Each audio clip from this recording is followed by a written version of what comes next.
Hello दोस्तों, study mood में आपका स्वागत है। Bihar public service commission BPSC और 43वीं से लेकर 92वीं बीपीएससी का जो एग्ज़ाम हुआ था ये 2008 में हुआ था और इसके बाद फिर इसका री एग्ज़ाम हुआ था और 43वीं से लेकर 92वीं बीपीएससी का जो कि 2009 में हुआ था। तो 2008 वाला मैं क्वेश्चन आपको करा चुका हूँ। 2009 में जो री एग्ज़ाम हुआ था उसका मैं क्वेश्चन आपको कराने वाला हूँ, जो कि बहुत महत्वपूर्ण क्वेश्चन है। थोड़ा सा क्वेश्चन है, ज़्यादा नहीं, 5 से 8 मिनट का वीडियो होगा या मैक्सिमम 10 मिनट का, लेकिन इसमें आपको अच्छा खासा मैं जानकारी देने वाला हूँ। देखिए यहाँ पर सबसे पहला क्वेश्चन है कि भारत के प्रथम राष्ट्रपति थे। ये क्वेश्चन रिपीट किया था, बार बार रिपीट करता है। तो भारत के प्रथम राष्ट्रपति कौन थे? ये सभी लोग जानते हैं कि ये बिहार से थे और सिवान जिला के डॉक्टर राजेंद्र प्रसाद थे। डॉक्टर राजेंद्र प्रसाद संविधान सभा के अस्थायी अध्यक्ष भी, संविधान सभा के अध्यक्ष भी थे, और सच्चिदानंद सिन्हा जो थे ये संविधान सभा के अस्थायी अध्यक्ष थे। तो चलिए सबसे पहले हम लोग देख लेते हैं इसमें कुछ जानकारी। देखिए, भारत के राष्ट्रपति देश के राष्ट्राध्यक्ष और भारत के प्रथम नागरिक हैं, मिस के नागरिक होते हैं। प्रथम नागरिक अगर पूछे भारत के कौन है तो वो राष्ट्रपति ही होते हैं। राष्ट्रपति के पास भारतीय सशस्त्र सेना के भी सर्वोच्च कमान है। इनके पास सशस्त्र सेना का सर्वोच्च कमान होता है, तीनों सेनाओं के प्रमुख होते हैं ये। भारत के राष्ट्रपति लोकसभा, राज्यसभा और विधानसभा के निर्वाचित सदस्यों द्वारा चुने जाते हैं। तो यहाँ देखिए, लोकसभा, राज्यसभा और विधानसभा के निर्वाचित, यहाँ निर्वाचित ध्यान में रखिएगा, ठीक, क्योंकि मनोनीत जो किए जाते हैं 12 जो राज्यसभा में, 2 एंग्लो इंडियन जो लोकसभा में और 1 एंग्लो इंडियन जहाँ जहाँ जरूरत पड़ता है विधानसभा में, जब जरूरत पड़ता है तो लोग करते हैं, वो इसमें भाग नहीं लेते इनके निर्वाचन में। इस बात को ध्यान में रखिए। भारत के राष्ट्रपति का कार्यकाल कितना होता है? 5 वर्ष का होता है। और प्रथम हमारे राष्ट्रपति कौन थे? तो राजेंद्र प्रसाद थे। यहाँ पर आप देख सकते हैं कि भारत की स्वतंत्रता से अब तक 13 राष्ट्रपति हो चुके हैं। ठीक, यहाँ पर देखिए, ये आपको व्यक्तिगत के बारे में दे रहा है, मीन्स ये नहीं कि 2 बार राष्ट्रपति डॉक्टर राजेंद्र प्रसाद दे रहे हैं, ऐसे नहीं है, गिना है। भारत के राष्ट्रपति पद की स्थापना भारतीय संविधान के द्वारा की गई है। इन 13 राष्ट्रपतियों के अलावा 3 कार्यवाहक राष्ट्रपति भी हुए हैं। इनके अलावा देखिए, यहाँ साफ साफ दिया है कि इनके अलावा 3 कार्यवाहक राष्ट्रपति भी हुए हैं, तो कन्फ्यूजन नहीं होना चाहिए जब मैं 13 बोला तो। देखिए, जो पदस्थ राष्ट्रपति की मृत्यु के बाद बनाए गए। भारत के प्रथम राष्ट्रपति जो थे ये डॉक्टर राजेंद्र प्रसाद थे, और 2 राष्ट्रपति का नाम आपको जरूर याद करना चाहिए, ये क्योंकि क्वेश्चन बन चुका है। जो राष्ट्रपति जो है डॉक्टर जाकिर हुसैन और फखरुद्दीन अली अहमद, ये दोनों जो राष्ट्रपति हैं ये पद पर रहते हुए इनका मृत्यु हो गया था, पद पर रहते हुए इनका मृत्यु हो गया था। यहाँ पर देखिए, भारत के भूतपूर्व राष्ट्रपति प्रणब मुखर्जी जो कि 25 जुलाई से 2012 से लेके ये 13वें राष्ट्रपति के तौर पर निर्वाचित हुए थे, जो कि इससे पहले थे। अभी जो कौन है तो रामनाथ कोविंद है, यहाँ पर देख लीजिए। और इनसे भी पहले कौन थे? तो भारत की पहली महिला राष्ट्रपति जो बनी थी ये प्रतिभा सिंह पाटिल थी, जो कि प्रणब मुखर्जी से पहले भी थी। ठीक, और इनके बाद प्रणब मुखर्जी हुए, प्रणब मुखर्जी के बाद हमारे रामनाथ कोविंद जी होंगे, जो कि बिहार के राज्यपाल भी रह चुके हैं। अब यहाँ पर देख सकते हैं ये महिला राष्ट्रपति थी कौन? तो वहीं प्रतिभा सिंह पाटिल। वर्तमान में 25 जुलाई 2017 को राष्ट्रपति के पद पर जो शपथ दिलाया गया था वो रामनाथ कोविंद को दिलाया गया था, या 2017 में ही दिलाया गया था, ये बात ध्यान में रखिएगा। अब यहाँ पर देखिए, क्वेश्चन नंबर 2 देखिए कि भारत के संविधान का अमल कब हुआ था? जो भारत का संविधान है इसका अमल कब हुआ था? देखिए, ऊपर जब मैंने क्वेश्चन बताया तो इसमें कंफ्यूजन नहीं होना चाहिए। 13 राष्ट्रपति कहने का मतलब ये नहीं कि मैंने राजेंद्र प्रसाद को 2 बार गिन लिया, नहीं, वो व्यक्तिगत रूप से एक ही व्यक्ति थे, जो कि 2 बार राष्ट्रपति बने थे। इस बात को ध्यान में रखिएगा। और 3 जो कार्यवाहक राष्ट्रपति हैं उनका अलग है, इसको भी ध्यान में रखिएगा। आगे देखते हैं, क्वेश्चन नंबर 2 है, भारत के संविधान का अमल कब हुआ? जो भारत का संविधान का अमल हुआ था ये कब हुआ था या लागू हुआ था, ये कब हुआ था? तो ये हुआ था 26 जनवरी 1950 को। तो ये याद रखिएगा, दूसरे के आंसर सी हो जाएगा। यहाँ पर देखिए, मैं आपको कुछ इससे रिलेटेड करा दे रहा हूँ जो कि आपको जानना भी चाहिए। भारतीय संविधान लिखने वाली जो संविधान सभा थी, जो भारतीय संविधान लिखने वाली कौन थी? संविधान सभा, 299 सदस्य, जिसका अध्यक्छ जो थे ये डॉक्टर राजेंद्र प्रसाद थे, अस्थायी अध्यक्ष थे। अस्थायी पूछे तो सच्चिदानंद सिन्हा थे, मात्र 1 दिन के लिए बने थे। संविधान सभा ने 26 नवंबर 1949 में अपना काम पूरा कर लिया। ये 26 नवंबर 1949 में ही ये अपना काम पूरा कर लिया, इसलिए हम लोग 26 नवंबर को क्या मनाते हैं? संविधान दिवस मनाते हैं। ठीक, ये कुछ प्रावधान इसी दिन लागू भी हो गया था। 26 जनवरी 1950 को संविधान लागू हुआ, तो इस दिन लागू हुआ। पूर्णतः संविधान कब लागू हुआ? 26 जनवरी 1950। और इसी दिन हम लोग 26 जनवरी को प्रत्येक साल में इसकी आता है 26 जनवरी, उसे हम लोग गणतंत्र दिवस मनाते हैं। तो 2 कन्फ्यूजन नहीं होना चाहिए। हम लोग 2 दिन झंडा फहराते हैं, इसकी 15 अगस्त को और एक 26 जनवरी को। 15 अगस्त को हम लोग को स्वतंत्रता मिला था, 15 अगस्त 1947 को अंग्रेजों के द्वारा। अंग्रेज इस यहाँ से छोड़कर चले गए थे। ठीक, हम लोग अंग्रेज का कॉलोनी थे। 15 अगस्त को इसलिए स्वतंत्रता दिवस है। 26 जनवरी को इसलिए हम लोग मनाते हैं कि गणतंत्र दिवस मनाया जाता है, मीन्स की इस दिन हमारा संविधान पूर्णतः लागू हुआ था। तो कन्फ्यूजन नहीं होना चाहिए। ठीक, यहाँ पर देखिए आगे, भारतीय संविधान को पूर्ण रूप से कितने समय लगे थे? तो 2 वर्ष 11 माह 18 दिन लगे थे। 2 वर्ष लगे थे, 11 माह 18 दिन लगा था भारतीय संविधान बनाने में। ठीक, ये एक्यूरेट समय नहीं है, काफ़ी डिपली में नहीं बताऊंगा, लेकिन फैक्ट यहीं दिया रहता है। लेकिन अब सोचिए कि ये पूरा एक्यूरेट समय है, तो ये एक्यूरेट समय नहीं है, लेकिन और बुक में आप देखिएगा तो ये जरूर पढ़ने को मिलेगा। ठीक, भारत के राष्ट्रपति के कार्यकाल की अवधि है, जो भारत के राष्ट्रपति का कार्यकाल होता है, इनका अवधि कितना होता है ये आपको बताना है। देखिए राष्ट्रपति से क्वेश्चन बार बार पूछा गया था, ठीक, री एग्जाम में। तो यहाँ पर देखिए ये जो है ये 5 वर्ष का होता है। भारत के राष्ट्रपति का कार्यकाल 5 वर्ष का होता है और उनको कम से कम 35 वर्ष की उम्र चाहिए उनको बनने के लिए, और लोकसभा के सदस्य होने के लिए योग्यता चाहिए उनका। अब यहाँ पर मैं देख लेता हूँ भारत के राष्ट्रपति, यहाँ पर वही है, ये प्रथम नागरिक होते हैं, राष्ट्राध्यक्ष होते हैं, तीनों सेनाओं के प्रमुख होते हैं। ठीक, भारत के राष्ट्रपति लोकसभा, राज्यसभा और विधानसभा के निर्वाचित सदस्यों द्वारा चुने जाते हैं, और इनका कार्यकाल यहाँ देखिए मैंने ऊपर ही कराया था आपको 5 वर्ष होता है। ठीक, इसे आप कभी मत भूलिएगा। क्वेश्चन नंबर 4 देख लेते हैं कि भारतीय सेना के सर्वोच्च सेना नायक है। भारतीय सेना के सर्वोच्च सेना नायक कौन होते हैं? तो भारत के राष्ट्रपति, भारत के प्रधानमंत्री, भारत के रक्षा मंत्री या उच्चतम न्यायालय के मुख्य न्यायाधीश। तो भारत के राष्ट्रपति। देखिए राष्ट्रपति से देखिए कितना री एग्जाम में डायरेक्ट राष्ट्रपति से ही सारा का सारा देखिए क्वेश्चन आ रहा है रिलेशन में। तो 4 का आंसर क्या हो जाएगा? ए हो जाएगा। ये तीनों सेनाओं के क्या होते हैं? सर्वोच्च सेना नायक होते हैं। तो मात्र मैंने ये जो आपको ऊपर बताया था उतना याद रखिएगा, तब कर लीजिएगा क्वेश्चन। फिर आया था ये कि लोकसभा के सदस्य बनने के लिए कम से कम उम्र होनी चाहिए। लोकसभा के सदस्य यहाँ देखिए बनने के लिए कम से कम यहाँ पर उम्र कितनी होनी चाहिए? तो ये 25 वर्ष होनी चाहिए, याद रखिएगा 25 वर्ष होनी चाहिए। अब लोकसभा के बारे में देखिए लोकसभा में यहाँ पर कुछ और भी आपको फैक्ट बता देता हूँ। लोकसभा के लिए तो 25 वर्ष होना चाहिए कम से कम, राज्यसभा के लिए 30 वर्ष, और राष्ट्रपति, राज्यपाल और उपराष्ट्रपति के लिए 35 वर्ष होना चाहिए, और मुखिया जो बनते हैं जो पंचायती राज में मुखिया के लिए वो 21 वर्ष होना चाहिए, और हम लोग को वोट डालने की आयु कितनी होनी चाहिए? वो 18 वर्ष होनी चाहिए। तो ये जो है ये रफली आपको याद होना चाहिए। अब यहाँ देखिए संसद, हम लोग का जो है संसदीय प्रणाली है जो कि ब्रिटेन से हम लोग लिए हैं, देश का संचालन किया जाता है। ये सर्वोच्च विधायी निकाय है, और संसद में कौन कौन होते हैं? तो राष्ट्रपति आ जाते हैं, और लोकसभा और राज्यसभा, काउंसिल ऑफ स्टेट्स बोला जाता है राज्यसभा को, और हाउस ऑफ पीपुल मींस की ये लोकसभा को बोला जाता है। ये दोनों तीनों मिलकर मींस की संसद में कौन कौन आते हैं? तो राष्ट्रपति, लोकसभा और राज्यसभा मिलकर संसद का निर्माण करते हैं। ठीक, यहाँ पर देखिए अगला, राष्ट्रपति के पास संसद के किसी भी सदन में बैठक बुलाने और सत्रवासन करने और लोकसभा को भंग करने का अधिकार है। तो ये तीनों जरूर याद रखिएगा, आपके इंटरव्यू में क्वेश्चन भी ऐसे भी पूछा जा सकता है कि राष्ट्रपति के पास क्या संसद के सत्र बुलाने के लिए है अधिकार, या इसका सत्रवासन में खत्म करने का या भंग कर देने का, मींस खत्म ही कर देने का हरदम के लिए। ठीक, तो ये क्या है? अधिकार। तो हाँ है अधिकार। ठीक, ये बात याद रखिएगा, राष्ट्रपति के ही पास अधिकार होता है। राष्ट्रपति संयुक्त अधिवेशन भी बुलाते हैं, ये बात आपको पता होना चाहिए साधारण विधेयक पर।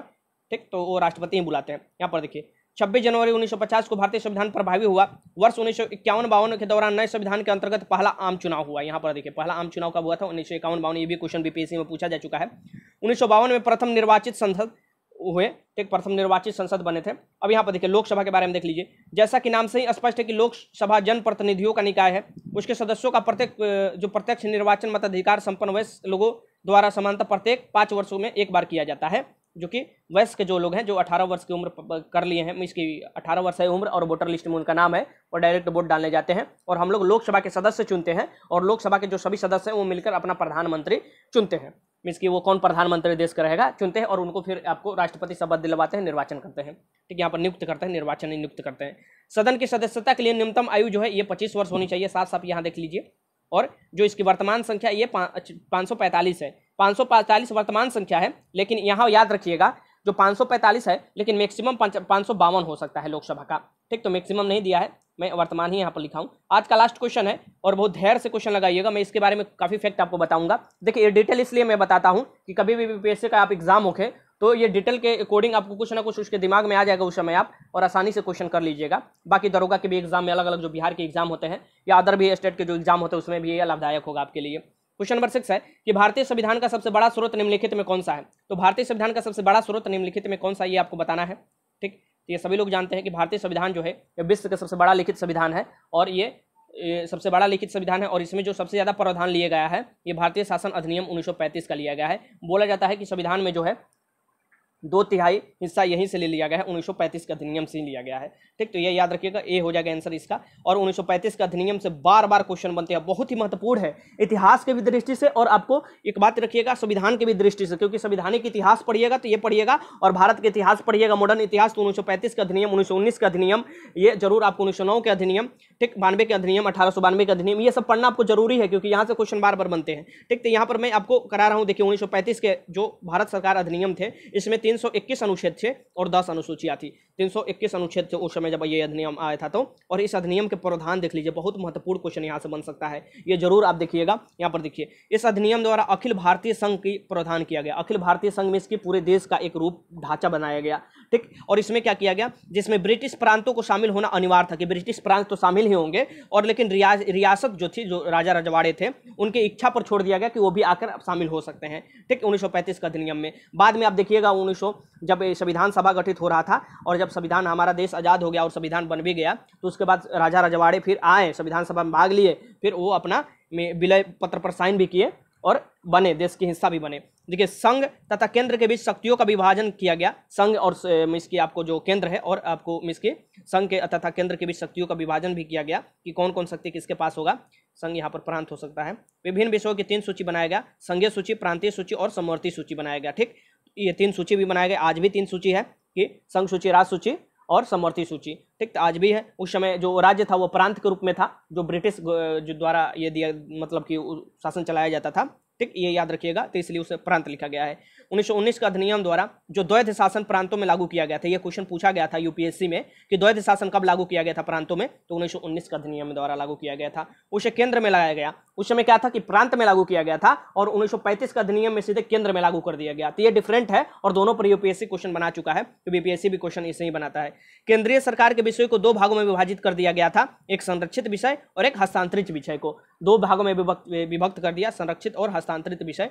संरक्षित विषय पे गवर्नर जनरल का अधिकार क्षेत्र में था, जो संरक्षित कर दिया था, संरक्षण दे दिया गया था संरक्षित विषय, वो गवर्नर जनरल उस पर बना सकता था कानून। जबकि हस्तांतरित जो विषय था उसमें मंत्रिपरिषद जो बनाया गया था वो शासन के अधीन बना सकता था उस पर कानून, ठीक। यहाँ पर देखिए, चौथा देख लीजिए, चौथा इसका क्या था कि केंद्र में 2 सदनात्मक विधायिका की स्थापना की गया। राज्य परिषद उच्च सदन और केंद्रीय विधानसभा निम्न सदन। जैसे कि अभी केंद्र में 2 सदनात्मक अभी भी है, जैसे कि हमारा संसद के 2 भाग होते हैं, लोकसभा और इसकी राष्ट्रपति भी आते हैं, लेकिन लोकसभा राज्यसभा जो है ये मुख्यतः संसद का भाग है, जो इसे निम्न सदन उच्च सदन बोला जाता है। उस समय भी केंद्र में 1935 का अधिनियम में ही ये बनाया गया विधायिका की कि उच्च सदन होगा एक और विधानसभा होगा, निम्न सदन होगा, ठीक। यहाँ पर देखिए, प्रांतों में 2 शासन को क्या कर दिया गया है, समाप्त कर दिया गया। यहाँ पर देखिए, समाप्त कर प्रांतीय स्वायत्तता को, सिद्धांत को स्वीकार कर दिया गया कि प्रांतों को कुछ स्वायत्तता दिया गया, ठीक। यहाँ पर देखिए आगे 5वां, ये देखिए कुछ पॉइंट में लिखा हूँ। प्रांतीय विधायिका को प्रांतीय सूची और समवर्ती सूची पर कानून बनाने का अधिकार दे दिया गया। जैसे कि अभी राज्य के दिए है, राज्य सूची पर राज्य कानून बना सकता है और प्रांतीय जो इसकी समवर्ती सूची है उस पर भी कानून बना सकता है। वैसे ही इसको दे दिया गया कि प्रांत जो है ये तो प्रांतीय सूची पर भी बना सकता है और समवर्ती सूची पर भी कानून बना सकता है, ठीक। तो यहाँ से आप जब 1935 का अधिनियम पढ़िएगा तो आपको समझ में आ जाएगा कि हमारा संविधान का बहुत से भाग वहाँ से लिया गया है। फिर 6 देख लीजिए, प्रांतीय विधानमंडल के अनेक शक्तियां दी गई। प्रांतीय जो विधानमंडल है, जैसे अभी राज्य है, राज्य को अनेक शक्तियां दिया गया है। मंत्रिपरिषद को विधानमंडल के प्रति जिम्मेदार बना दिया गया। इसके जो मंत्रिपरिषद अभी है, जैसे कि केंद्र में भी आप देखते हैं और विधानसभा में भी और लोकसभा में भी आप देख सकते हैं कि वो आपको बना दिया गया था, तो विधानमंडल के प्रति उत्तरदायी बना दिया गया। वह एक अविश्वास प्रस्ताव पारित कर उसे पदच्युत कर सकते थे। अविश्वास प्रस्ताव आज भी आता है, ठीक। तो यहाँ पर देखिए, विधानमंडल में प्रश्नों का अनुपूरक प्रश्नों के माध्यम से प्रशासन पर कुछ नियंत्रण रख सकता है। मिस की अनुपूरक प्रश्न पूछ कर विधानमंडल में मिस की क्या हो रहा है क्या नहीं हो रहा है, ऐसे भी आप देखते हैं लोकसभा में पूछा जाता है, राज्यसभा में पूछा जाता है प्रश्न। आप देखते हैं कि ऐसे पता चलता है कि देश में भी क्या चल रहा है। इस अधिनियम के अधीन बर्मा को भारत से अलग कर दिया गया। ये पूछता है कि बर्मा को कब भारत से अलग कर दिया गया था, तो 1936 में अलग कर दिया गया था। किस अधिनियम द्वारा, तो 1935 के द्वारा। बर्मा वही जो म्यांमार है, म्यांमार में ही रंगून था। रंगून में आपको पढ़िएगा, जब 1857 की क्रांति, तो वो बहादुर शाह जफर को, जो कि लास्ट मुगल बादशाह थे, उन्हें रंगून में ही मतलब कैदी बनाकर रख दिया गया था। उनका वहीं पर देहांत हुआ था, क्योंकि 1857 की क्रांति में उनका प्रत्यक्ष भूमिका था। उड़ीसा तथा सिंध के नाम से 2 नए प्रांत बनाए गए थे। उड़ीसा को भी आपको पता है कि ये भी 1936 में, ये आपको पता है 1935 अधिनियम के द्वारा ही 1936 में आपको ये जो बर्मा भी है 1935-36 में ही अलग हुआ था भारत से। और ये उड़ीसा जो है ये बिहार से 1936 में अलग हुआ था। इसे ध्यान से याद रखिएगा क्योंकि ये क्वेश्चन बन चुका है बीपीएससी में, और यही अधिनियम के द्वारा अलग हुआ था। इस अधिनियम द्वारा एक संघीय बैंक और एक संघीय न्यायालय की स्थापना भी प्रावधान किया गया। तो ये हम लोग पूछते हैं ना कि अभी जो आरबीआई का स्थापना कब हुआ था, तो 1935 के एक्ट का इसमें प्रावधान था कि एक हमारा राष्ट्रीय बैंक होगा। वहीं आरबीआई का राष्ट्रीयकरण 1949 में फिर किया गया और हमारा वो राष्ट्रीय बैंक बना जो आरबीआई है, रिजर्व बैंक ऑफ इंडिया। इसका भी प्रावधान उसमें किया गया था कि एक संघीय बैंक होगा, जो कि आज एक संघीय हम लोग का राष्ट्रीय बैंक है, ठीक। और एक न्यायालय की भी स्थापना, इस संघीय न्यायालय के पूरा संघ के लिए एक न्यायालय, जैसे कि आज सर्वोच्च न्यायालय है, याद है ना आपको सर्वोच्च न्यायालय 18 जो आपको 26 जनवरी के बाद 2 दिन बाद ही आपको 18 18 नहीं, माफ कीजिएगा, 28 जनवरी आता है। 26 जनवरी के 2 दिन बाद ही 28 जनवरी 1950 से अपना काम करने स्टार्ट कर दिया था भारत के सर्वोच्च न्यायालय। ये याद रखिएगा। तो ऐसे आपको याद रखना है जो भी फैक्ट है, ठीक, जो भी फैक्ट है मैं बता दिया 35 अधिनियम से रिलेटेड कर करके। आई थिंक आपको समझ में आया होगा। अगर नहीं समझ में आया है तो कमेंट बॉक्स में लिख सकते हैं। वीडियो अच्छा लगा तो लाइक कीजिएगा। देखिए 6 ही क्वेश्चन आया था संविधान से, सारा करा दिया। मैं सभी सब्जेक्ट से क्वेश्चन कराऊंगा, हो सके तो कल से मैं हर सब्जेक्ट से क्वेश्चन कराने 10-10, 15 स्टार्ट कर दूंगा, जो कि आपके दरोगा के जो एग्जाम होने वाला है या बीपीएससी के जब भी एग्जाम होगा उसमें आपका बहुत सहूलियत होगा। ठीक, तो वीडियो अच्छा लगा तो लाइक कीजिएगा। वीडियो देखने का आपका बहुत बहुत धन्यवाद।